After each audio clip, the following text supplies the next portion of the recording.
বিহুতি নামৰে তিনিটি আখৰে কোনে লিখিলেও শিলত ঘূণেও নধৰে মামৰেও নধৰে থাকিল অসমীয়াৰ মাজত এই সময় এই বতৰ বহাগৰ কুলি কেতেকীৰ মাতে সমগ্ৰ চৌপাশ ৰজনজনাই তুলিছে যে এই বতৰ বহাগৰ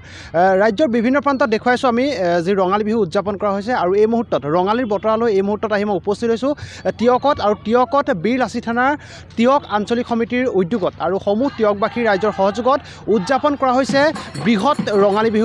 বিহুৰ অনুষ্ঠান এই মুহূৰ্তৰ যি দৃশ্যাংশ আছে দৃশ্যাংশ মই মোৰ সতীৰ্থৰ যোগেদি দেখুৱাইছোঁ আৰু পোনে পোনে মই যি উদ্যোক্তা আছে উদ্যোক্তাসকলৰ কাষলৈ যাব বিচাৰিছোঁ আৰু তেওঁলোকৰ কিছু মন্তব্য তেওঁলোকৰ পৰা আমি জানিব বিচাৰিম যে তেওঁলোকে বৰ্ণাঢ্য কাৰ্যসূচীৰে আয়োজন কৰিছে ৰঙালী বিহুৰ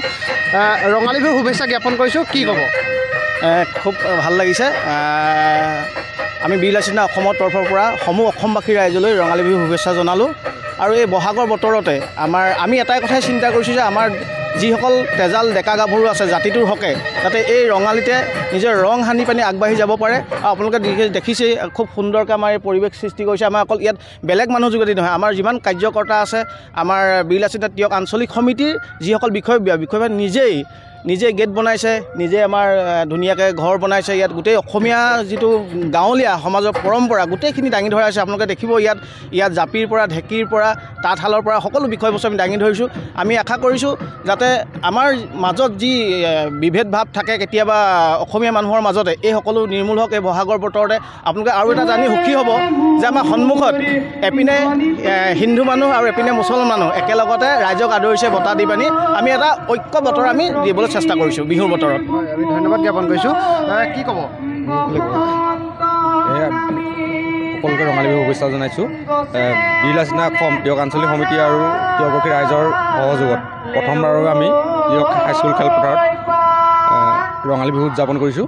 আমি সকলোৱে শ্ৰদ্ধা মৰম আৰু ভক্তি ভৰা সেৱা জ্ঞাপন কৰিছোঁ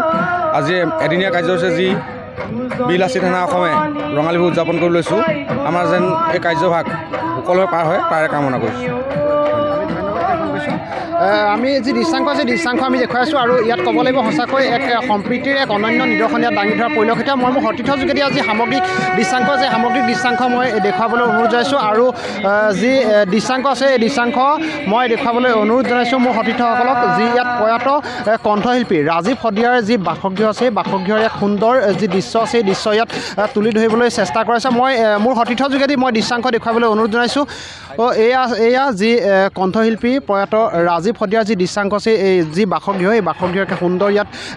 ৰূপসজ্জা ইয়াত দিবলৈ চেষ্টা কৰাইছে আৰু জনমানসত এটা সুন্দৰ যি দৃশ্য সেই দৃশ্য প্ৰতিষ্ঠা কৰিবলৈ তেওঁলোকে চেষ্টা কৰা পৰিলক্ষিত হৈছে মই দেখুৱাবলৈ অনুৰোধ জনাইছোঁ প্ৰয়াত কণ্ঠশিল্পী ৰাজীৱ শদিয়াৰ যি বাসগৃহৰ এক আৰ্হি দিবলৈ চেষ্টা কৰিছে কি ক'ব আমি তেওঁ আমাৰ মাজত জীয়াই ৰাখিব বিচাৰোঁ আমাৰ স্মৃতি আজীৱন তেওঁ আমাৰ মাজত জীয়াই থাকক তেওঁ আমাৰ মাজত নাথাকিলেও তেওঁ আমাৰ অন্তৰৰ ভিতৰে আমাৰ সোমাই থাকক তাৰ পৰিপ্ৰেক্ষিত এটা দেখুৱাব বিচাৰিছোঁ যিহেতু ইয়াত কোৱা হৈছে যে ইয়াত যিসকল আৰ্হি প্ৰস্তুত কৰি লৈছে সেইসকল আপোনালোকৰ কৰ্মকৰ্তাই প্ৰস্তুত কৰি উলিয়াইছে আমাৰ কৰ্মকৰ্তাই আৰু বিশেষতে কৰ্মকৰ্তা মানে আমাৰ সকলো সংগ্ৰামী অতিথৰ এই যোগদানত এয়া হৈছে ইয়াৰ আৰু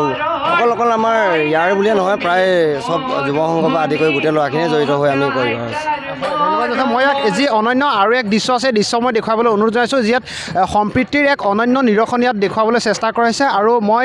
দেখুৱাবলৈ অনুৰোধ জনাইছোঁ মোৰ সতীৰ্থসকলক যি হিন্দু আৰু মুছলমানসকলৰ যি সম্প্ৰীতিৰ অনন্য নিদৰ্শন সেই অনন্য নিদৰ্শন ইয়াত তুলি ধৰিবলৈ চেষ্টা কৰিছে যি মূল প্ৰৱেশদ্বাৰ আছে সেই মূল প্ৰৱেশদ্বাৰৰ সন্মুখত হিন্দু আৰু মুছলমান সম্প্ৰদায়ৰ দুয়ো সম্প্ৰদায়ৰ মানুহে এনেদৰে যি অতিথি ইয়াত আহিছে অতিথিসকলক আপ্যায়ন কৰিবলৈ চেষ্টা কৰা হৈছে মই তেওঁলোকৰ পৰা জানিবলৈ চেষ্টা কৰিম কি ক'ব এই ক্ষেত্ৰত আমি আজি বহাগৰ বিহুটি